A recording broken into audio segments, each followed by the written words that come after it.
Hey everyone, I never thought I'd be posting here, but here I am. My name's Rick Weston, 48, retired military intelligence. Spent over 20 years serving my country, bouncing between deployments, always on the move. My wife, Marcy, 45, is a head nurse at one of the top hospitals in the city. We've been married for 18 years. We had our ups and downs, mostly thanks to the distance, but I thought we were solid. Guess I was wrong. This story isn't short, and a lot happened fast. I'm not here for advice, just need to get this out of my system. Maybe someone reading this will understand. So, it all started when Marcy told me she was heading to South America for a 6-week medical mission. She was excited, but something felt off. I couldn't put my finger on it. She mentioned Dr. Trey Cardoza, a hotshot surgeon at her hospital, also going. Trey's the kind of guy who always has that charming smile plastered on his face, too smooth for his own good. I've seen the way he looks at Marcy at hospital events. And honestly, the way she laughs a little too hard at his jokes. Call it gut instinct or years of training, but something didn't sit right with me. I asked her straight up, "You and Trey?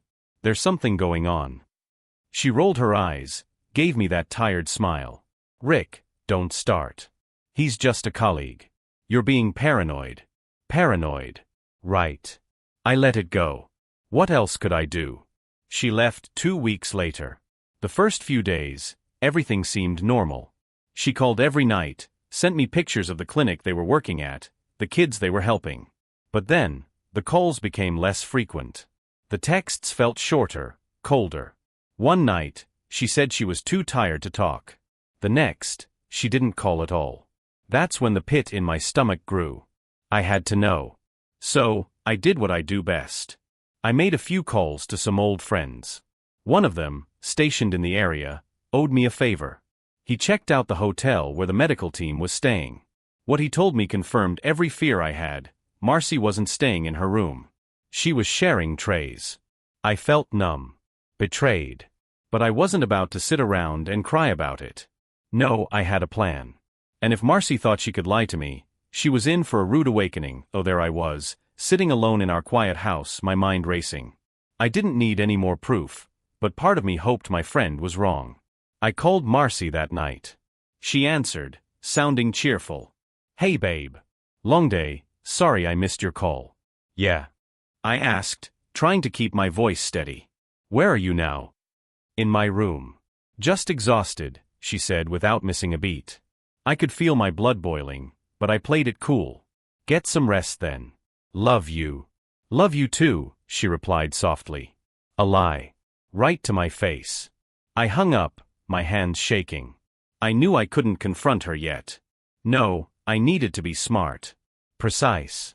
Like every operation I've ever been on, this needed to be executed perfectly. I reached out to another buddy from my military days, James. He's the kind of guy who can dig up dirt on anyone. I gave him Trey's full name and told him to find everything he could. Bank records, emails, social media. If Trey had a skeleton in his closet, James would find it. In the meantime, I kept texting Marcy like everything was fine. "Miss you, can't wait for you to come home," the whole 9 yards.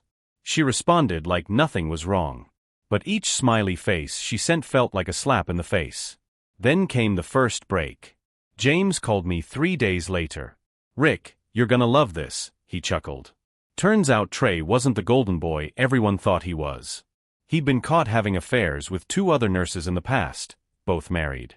But here's the kicker, he had a history of getting handsy with female staff at work, but the hospital covered it up to avoid a scandal. James even found a video of Trey and Marcy at the hotel bar, looking way too cozy. "Want me to send it to you?" James asked. "Not yet," I said. I had bigger plans for that little gem. I wasn't going to just confront Marcy. I wanted her to feel the weight of every lie she told me. I wanted Trey to regret ever laying eyes on my wife. And trust me, I knew exactly how to make that happen. After James handed me Trey's dirty laundry, I knew I had to be patient. Marcy still had a few weeks left on her trip, and I wasn't about to waste that time. I started laying the groundwork. First, I reached out to Marcy's best friend, Dana. Now, Dana and I have always gotten along, but I knew if Marcy was confiding in anyone, it would be her. So, I played dumb. "Hey Dana, I texted. Marcy's been so busy. Have you heard from her much? It didn't take long for Dana to spill. Yeah, she told me things are going well with the mission. She's super close with Dr. Cardoza. He's been really supportive. Supportive, huh? I kept the conversation going, pretending to be the clueless, loving husband. The more Dana talked, the more I realized Marcy had been laying the groundwork too. She'd told Dana I was getting paranoid and jealous for no reason. She painted me as the overbearing husband, while Trey was just a good friend, helping her through a rough time. Rough time. I was the one sitting at home, alone, while she played Nurse of the Year with her boyfriend. But fine. She wanted to lie? I could play along. I started messaging Marcy more often. Sweet texts. Long phone calls. I asked her about her day, told her how proud I was of her. Every time, she sounded guilty, like she wasn't sure how much longer she could keep up the act. Good. Let it eat away at her. Meanwhile, James dug deeper. He found Trey's personal email and, well, let's just say I had a front row seat to their entire relationship. Love notes, plans for weekend getaways after the mission, even jokes about me being clueless. Yeah, Trey. Real funny. But the best part? Trey bragged about some off-the-books surgeries he'd done for cash. Illegal and unethical. Exactly the kind of thing that could ruin a surgeon's career. I filed that little detail away for later. I knew Marcy would be home in a few weeks, but I wasn't waiting for her to come clean. No, when she walked through that door, she was going to find her entire world flipped upside down. And Trey? Well, let's just say his smooth-talking days were numbered. As the days dragged on, I felt like I was living two lives. On the surface, I was the caring husband, texting Marcy, asking about her work, telling her how much I missed her. But behind the scenes, I was preparing to drop a bomb. James and I crafted a little gift for Trey. We pulled together everything, screenshots of his emails, his little love notes to Marcy, and the receipts for those under-the-table surgeries. I wasn't ready to blow it all up just yet, but I wanted Trey to know that I was watching. So, I sent him an email from an anonymous account with just one line. I know what you've been up to. Tick-tock. Within hours, Trey panicked. I know this because James, being the genius he is, hacked into Trey's hotel Wi-Fi. Trey started frantically searching online for anonymous email tracing and how to delete emails permanently. Amateur. Then, I got a text from Marcy. Hey babe, weirdest thing. Trey's been acting super off today. I think something's bothering him. He barely talked to me. Oh, I bet he didn't, Marcy. I played dumb. That's strange. Maybe he's just stressed from work. Yeah, maybe, she replied. But I could tell she was suspicious. She just didn't know of what yet. Later that night, James called. You're gonna love this, Rick. Trey tried to book an earlier flight home. Looks like someone's scared. Perfect. That's exactly what I wanted. But I wasn't done. I needed Marcy to start feeling the pressure too. So the next morning, I sent her an anonymous email with one line. Are you sure he's worth it? No name, no context. Just enough to plant a seed of doubt in her mind.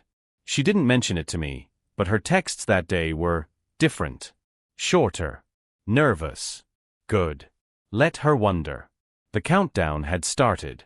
And when the timer hit 0, Marcy and Trey wouldn't know what hit them. After sending the emails, I waited. Not for long, though. By the next day, I could feel the shift. Marcy called me that evening, her voice softer than usual. Hey, how are you? Everything okay? It felt forced. She wasn't checking in because she cared, she was fishing. She wanted to know if I suspected anything. I kept my tone casual. Yeah, everything's good. Just, miss you, that's all. She hesitated. I miss you too. Liar. Then she added, you've been different lately. Like more affectionate. I laughed a little. Is that a bad thing? No, it's just unexpected. She was cracking, and I could hear it. Something about that email had rattled her. Perfect. But Trey? Trey was spiraling.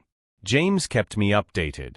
Trey was calling airline after airline, trying to change his flight, but there were no seats left. He was stuck until the mission ended. He also started deleting emails like a madman, but too late. We had everything saved. And then, A curveball I didn't see coming. Dana texted me out of the blue. "Hey Rick, can we talk?" That caught me off guard. Dana and I weren't exactly close, so for her to reach out meant something was up. I called her right away. "Rick, I don't know if I should be telling you this, but Marcy's been acting weird. She called me last night, super anxious, asking if I told you anything." My stomach clenched. "Told me what?" Dana hesitated. She didn't say exactly, but, "Is everything okay between you two?" I played dumb.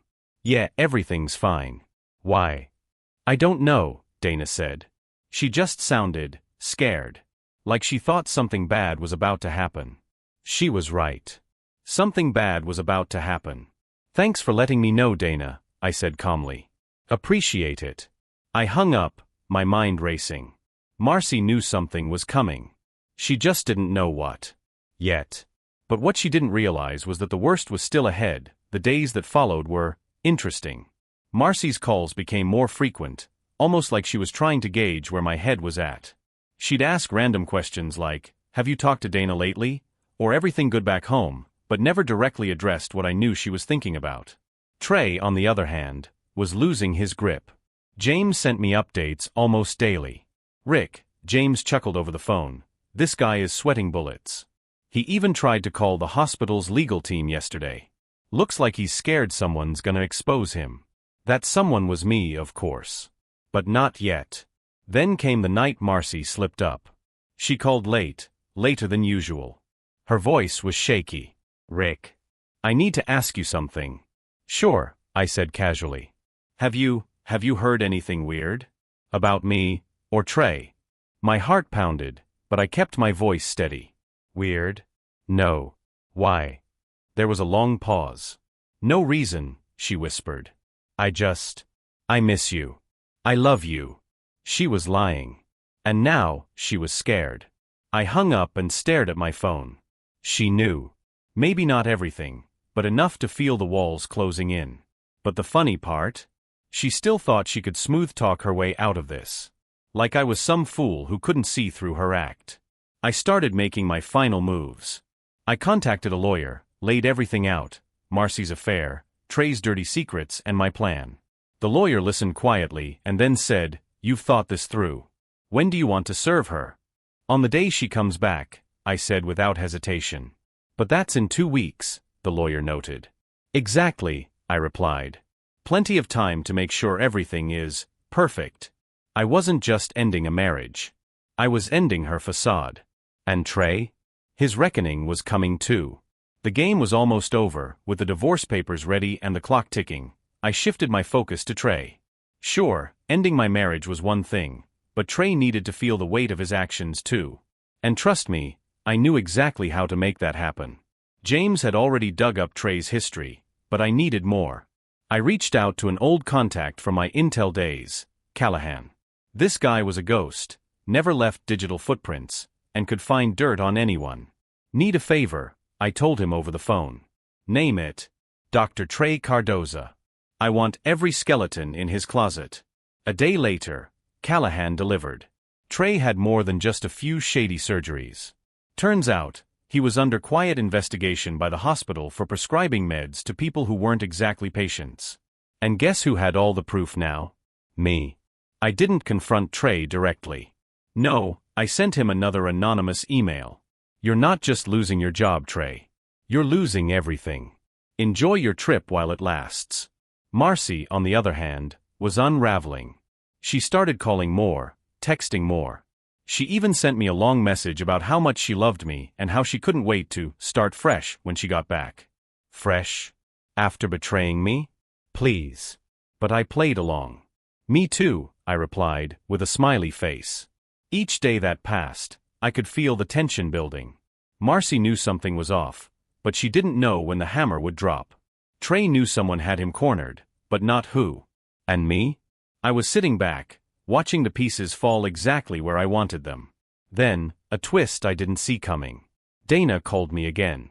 "Rick. I don't know how to say this, but Marcy asked me to cover for her when she gets back. She wants me to tell you she stayed at my place for a few days. In case you get suspicious." I clenched my jaw. Even now, she was still lying. Still planning. I thanked Dana and hung up. My mind was made up. When Marcy walked through that door, there wouldn't be tears or screaming. Just cold, hard truth. And Trey? He was about to learn that messing with the wrong man has consequences. With everything set in motion, I knew the next step was critical. Marcy had 2 weeks left before she came home, and I spent every day making sure there were no loose ends. James and Callahan were on standby. The divorce papers were ready. And Trey? Oh, Trey was spiraling. James sent me a text. Dude, Trey tried to access hospital servers from his laptop. Idiot forgot that IT tracks everything. They're already looking into it. It was perfect. The guy was digging his own grave before I even lifted a finger. Then one night, Marcy called, sounding different. Nervous. Like she was trying too hard to sound casual. Hey babe, she said softly. I've been thinking, when I get back, let's take a trip. Just the two of us. Get away from everything. I almost laughed. That sounds great, I replied calmly. She paused, probably surprised at how easy I agreed. Really? Yeah, I said. We need it. She let out a sigh of relief. I love you, Rick. I really do. I stayed silent for a moment longer than I should have. Love you too, I finally said, though the words felt empty now. The next day, I sent Dana a text. Hey, thanks for the heads up. I need one more favor. Anything, she replied. When Marcy gets back and asks you to cover for her, say yes. Dana agreed without hesitation. She knew the truth now, and I think part of her felt guilty for not seeing through Marcy sooner. The days felt slow, but every hour brought me closer to the moment I'd been waiting for. I wasn't rushing it. I wanted Marcy to feel safe, to believe she had everything under control. Because the moment she stepped off that plane, her world would crumble. And Trey? He wouldn't see me coming. With less than a week before Marcy's return, things started to shift. Marcy called me one night, her voice quieter than usual. Rick, do you trust me? I froze for a second, but kept my tone calm. Of course. Why? I don't know, she whispered. I've just been feeling off lately. Like something bad is about to happen. Yeah, I thought. It is. But I played along. Maybe you're just exhausted. It's been a long trip. Yeah, she said softly. Maybe. I could tell she wasn't convinced. She knew something was coming, even if she couldn't put her finger on it. But what surprised me wasn't her nerves, it was mine. After everything, part of me still felt that sting. 18 years of marriage wasn't easy to erase, even when betrayal was staring me in the face. But then, Trey gave me exactly what I needed to snap out of it. James called me the next morning, laughing. Rick, you're not gonna believe this. Trey called his brother last night. Guess what he said? What? He's thinking about proposing to Marcy. I swear my blood went cold. He actually said, once this trip's over, I'm gonna ask her to leave Rick and marry me. That was it. Any lingering feelings I had for Marcy? Gone. I clenched my jaw. He really thinks she's leaving me for him? Yep, James replied. Cocky little punk. I was done playing nice. Trey wasn't just stealing my wife, he was planning a whole future with her. Not on my watch. I spent that night finalizing everything. The divorce papers were ready. The evidence against Trey? Ready. And my plan? Solid. Marcy and Trey thought they were writing their perfect ending. But when that plane landed, they'd realize it wasn't their story at all. It was mine. 4 days before Marcy's return, she called me late at night. Rick. I've been thinking a lot about us, she whispered. When I get back, let's just start over. Forget the distance, the fights. Everything. It almost made me laugh. She was already laying the groundwork for her excuses. But I kept my voice steady. I'd like that, I said softly. We'll figure it out. There was a long pause, and then she said, You're being different lately. It's like you've changed. Maybe I just realized what matters, I replied, letting my words hang in the air.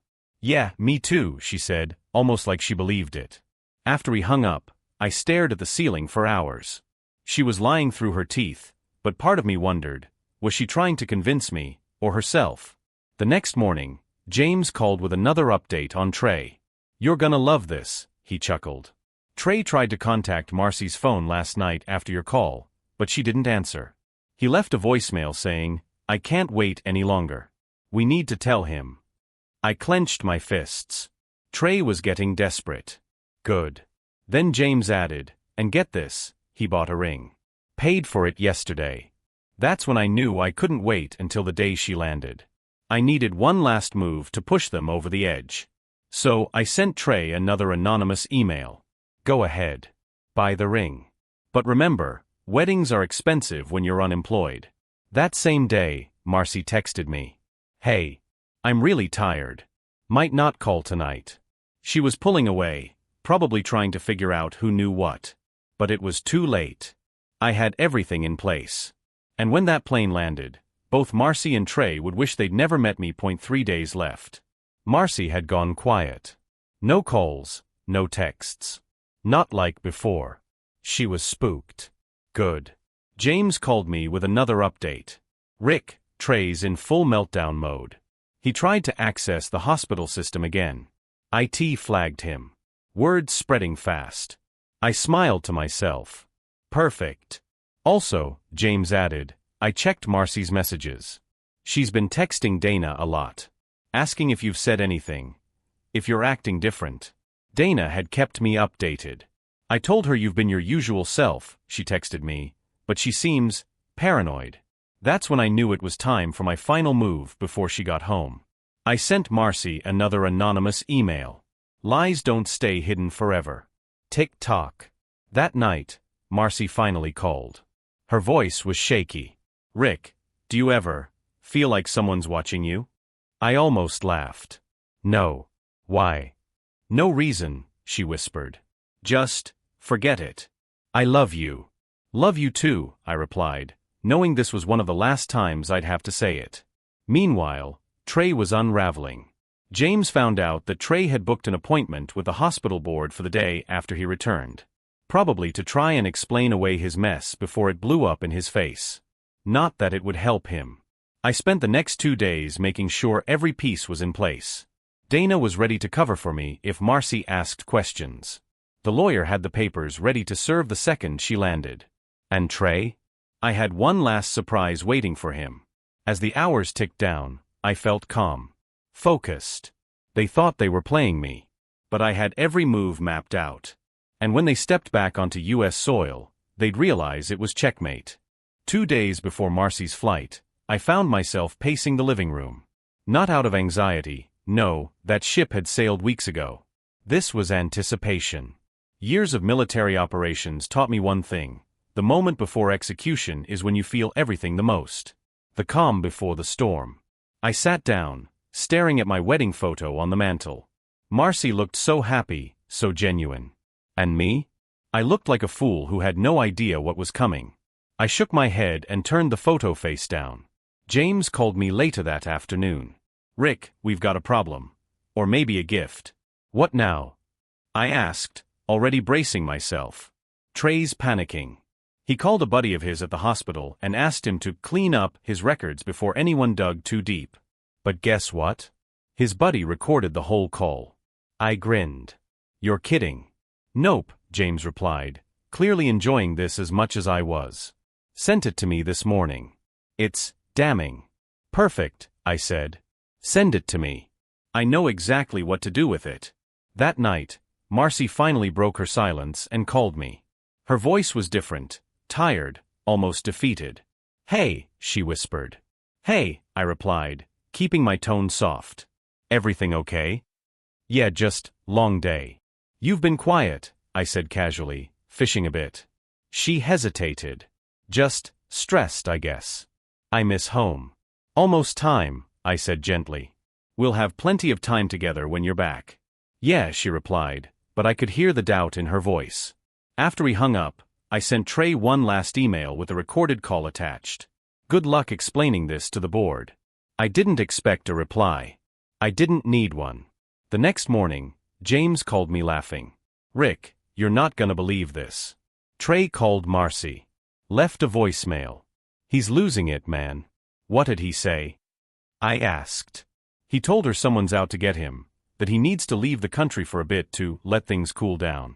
He even begged her to come with him. I chuckled darkly. And she didn't answer. But she did text Dana. James sent me a screenshot Dana had forwarded to him. Marcy's text read, "I don't know what to do. Trey wants me to leave with him. But I can't. Rick's been so sweet lately. Maybe I can fix this. I need time." Time, I thought. You're out of it, Marcy. I spent the rest of the day finalizing everything. The divorce papers were sitting neatly in a folder on the kitchen table, along with copies of every piece of evidence I had. Her emails, the pictures from the hotel bar, Trey's texts, and now, the recording. I called my lawyer. Serve her the second she steps off the plane. Understood, he replied. But I wasn't done. Trey needed one last reminder of who he was messing with. I emailed him one last time. "Don't bother running. I'll find you." James texted me an hour later. "Trey just booked a ticket to Mexico. Looks like someone's skipping his flight home." Coward, I thought. But that worked perfectly for me. Because now, when Marcy landed, she'd be alone. And that's exactly how I wanted her the day before Marcy's flight. I sat in the kitchen, sipping my coffee, staring at my phone. My lawyer had already confirmed that everything was in place. As soon as Marcy stepped off the plane, she'd be served the divorce papers right there at the airport. She'd have no time to process it, no time to spin another lie. It would hit her like a freight train the moment she set foot back home. James called me mid-morning. "Rick, you're not gonna believe this. Try me. Trey canceled his Mexico ticket." I raised an eyebrow. "Really?" "Yeah," James chuckled. "Guess he grew a backbone overnight. He rebooked his flight back home with Marcy." That made me pause. Trey was still coming back? After all the evidence I had on him? Either he was dumber than I thought, or he really believed Marcy was going to run away with him. "Interesting," I muttered. "Oh, it gets better," James added. "I found a message Trey sent to Marcy last night. He told her, 'I don't care about Rick. I'll take care of him. Just say the word.'" My grip tightened around my coffee mug. "Take care of me? Cute." "Let him try," I said coldly. "He'll regret it." James laughed. "That's what I thought you'd say." Later that night, Marcy texted me for the first time in days. "Can't wait to see you tomorrow. I've missed you so much.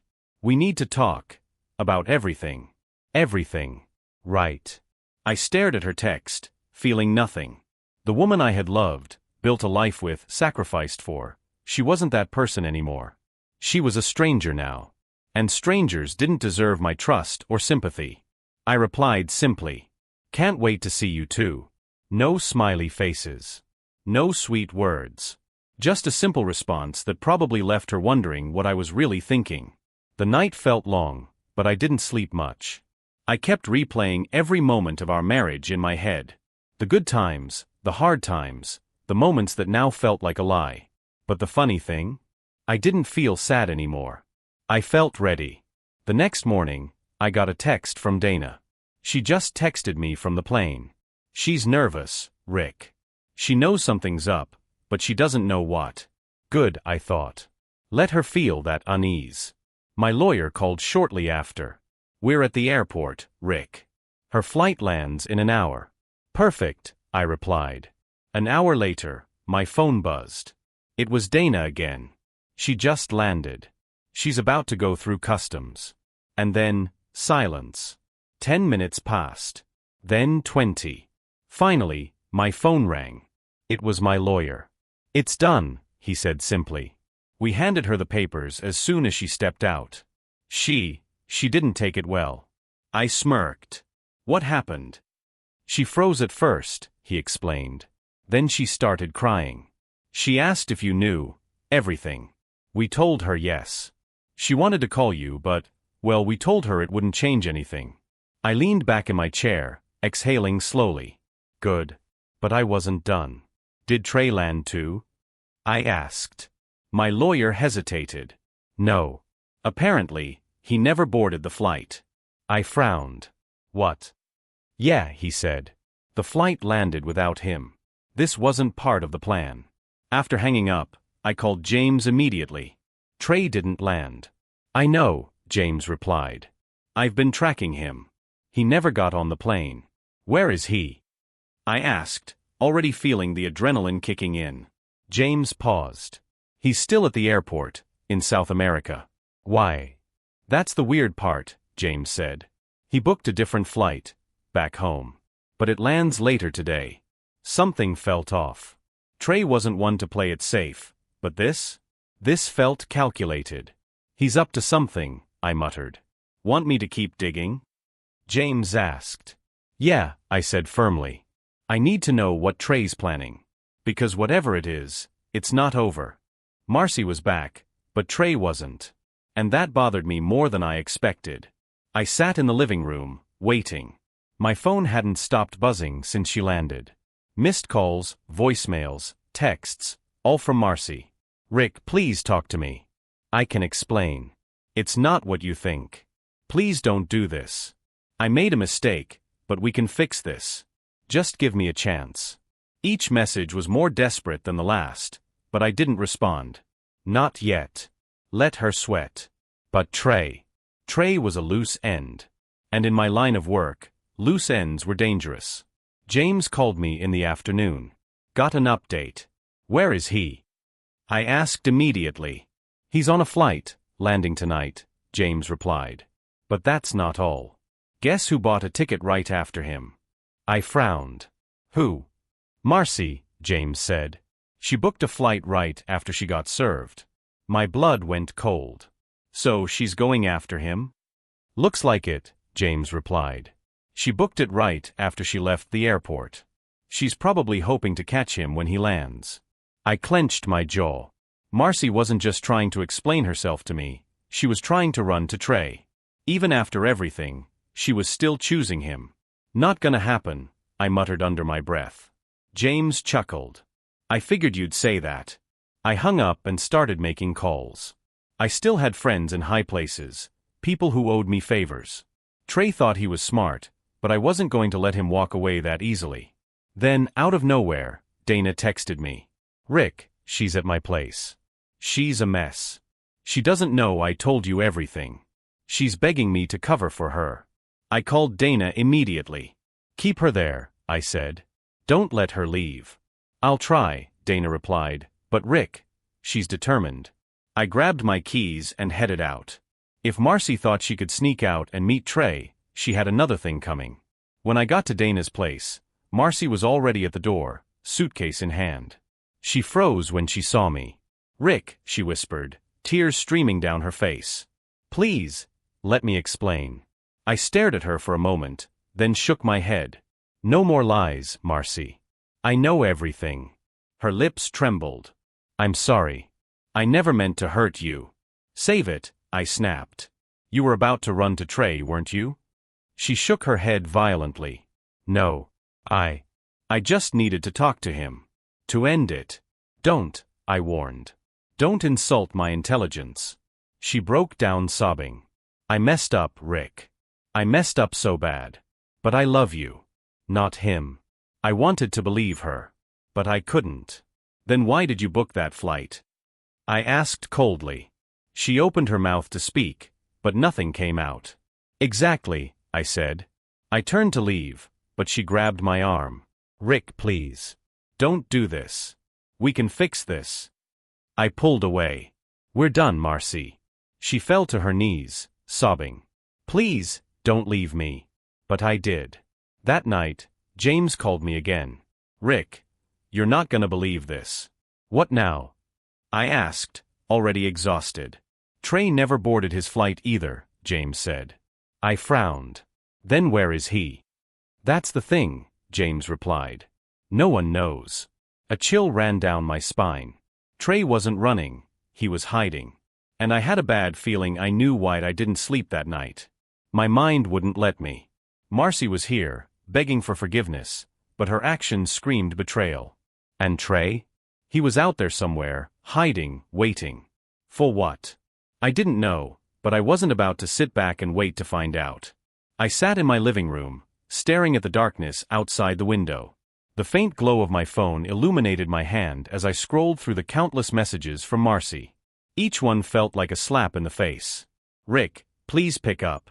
I swear it didn't mean anything. I love you. I always have. Please don't let this be the end. But the one that stood out the most, the one that almost made me laugh out loud, was the last one she sent. He doesn't mean anything to me. I swear. You're my everything. My everything? After sneaking around behind my back with Trey? After lying straight to my face for weeks? No. I wasn't buying it. The sound of my front door opening pulled me from my thoughts. I stood up quickly, heart racing. But it was James. Man, you gotta stop leaving your door unlocked, he said with a smirk. I let out a breath I didn't realize I was holding. What are you doing here? Figured you could use some company, he replied, dropping a six-pack on the coffee table. Besides, we've got unfinished business. I sat back down, rubbing my temples. Yeah. Trey. James nodded, cracking open a beer. I've been digging. He's gone dark. No phone activity, no credit card usage. Nothing. That's not like him, I muttered. He's too cocky to lay low. Exactly, James agreed. Which means he's planning something. I exhaled sharply. Yeah, but what? James shrugged. Could be anything. But whatever it is, it's not good. We sat in silence for a while, both lost in thought. Then, James leaned forward.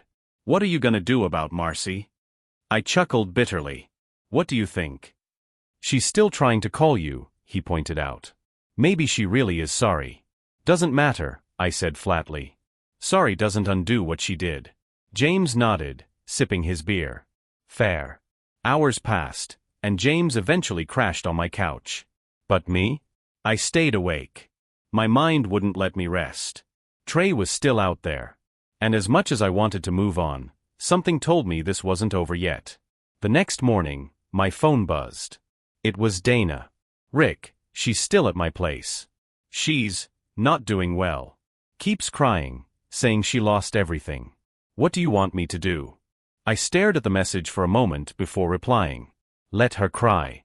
Harsh. Maybe. But she made her bed.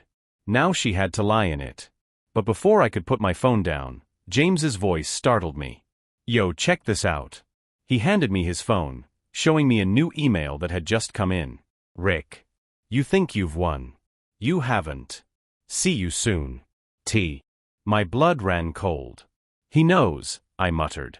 James frowned. Knows what? That I'm onto him, I replied.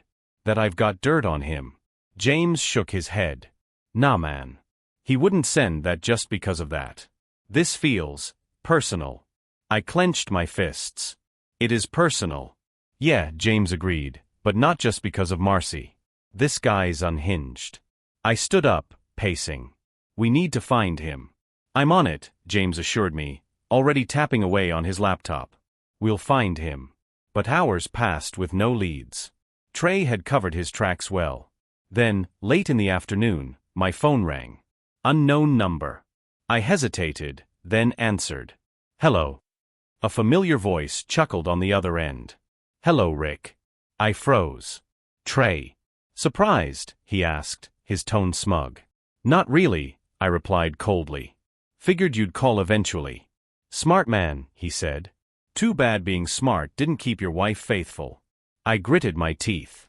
What do you want, Trey? He laughed softly. Oh, Rick.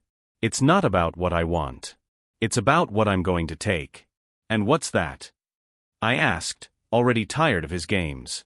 Everything, he whispered.